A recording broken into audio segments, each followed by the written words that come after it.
Well, hi there, this is Dawn Symington from Mortgage One, and I have just recently received my CDLP designation.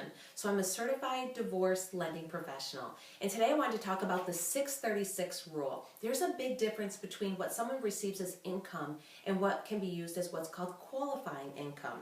So your client might have good income coming in from a recent divorce, maybe property settlement income, perhaps money coming in from alimony or child support. However, in order for it to be counted for financing, a good rule of thumb is a 636 rule. It has to generally have been received for 6 months and then ongoing for an additional 36 months after the closing of their residential mortgage. This is Dawn Symington from Mortgage One, your CDLP, Certified Divorce Lending Professional, and mortgage specialist providing you fantastic mortgage solutions. Thank you.